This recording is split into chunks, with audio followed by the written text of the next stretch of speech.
Hi guys, my name is Gio and welcome to my channel. Matagal mo na bang gusto mag-business o naghahanap ng pwedeng gawin para meron kang extra income at nakapag-decide na magbenta sa Shopee? Don't worry guys, I got you. Getting started on Shopee is quick and easy. Just follow the steps that I will be teaching you in this video para masimulan mo na rin ang selling journey mo. But first, if you're new to this channel, please consider subscribing.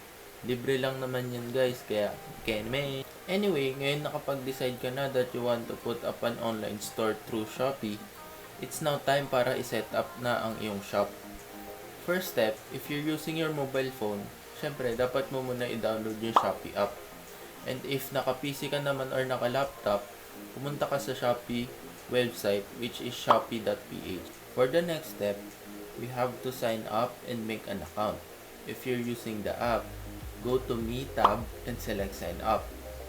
If through website naman, punta mo lang yung sign up dyan sa homepage. You will have to add and verify your phone number and email, so make sure na tama ang info ma-provide mo dito. Ayan, meron ka ng account para makabili ka sa Shopee. Ngayon, para makabenta ka, kailangan mo ma-set up yung seller account mo. Click mo lang yung Start Selling dyan sa app. Kapag sa PC naman, punta ka sa seller.shoppe.ph at mag-login. Now, there are three main components sa pag-set up ng profile ng shop mo. That is the shop name, images and videos, and your shop description. Let me explain. Shop name is just basically the name of your shop. Ito yung makikita ng customers mo na name kapag nag-visit sila sa shop mo. Sa images and videos naman, pwede ka mag-post dito up to 5 images and videos that represents your shop. This will give your shop a strong brand identity. And lastly, shop description. Think of this as your bio or your about page. You can tell people about the products you are selling and what your shop is all about. Just don't put personal informations that ask customers to transact out of Shopee. Ayaw na ayaw ni Shopee sa ganyan. Now that you're done setting up your shop, pwede mo na i-list yung mga binibenta mong products. Now, tap on the Add New Products and upload photos of your product. In posting photos, you have to remember 3 things. Dapat malinaw o high resolution ng picture mo, dapat maayos ang background, and dapat big enough yan para makita mabuti ng customer ang products na binibenta mo.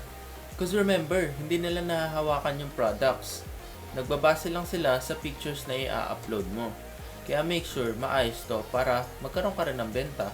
Sa'yo rin naman babalik yan. From here, fill up mo na lang yung details na required ni Shopee, such as product title or product name, description, category, price, yung number of stock, packaging dimensions, and shipping information. Kapag okay na, pwede mo na i-save. And there you have it. You have successfully listed your first product on Shopee. You just have to wait and be patient na may mag-order sa'yo. If you found this video informative, please don't forget to leave a like and subscribe to the channel for more videos like this. If you have any suggestions or questions na pwede ko sagutin sa next video ko, just comment them down below. Thank you guys for watching and more sales to come.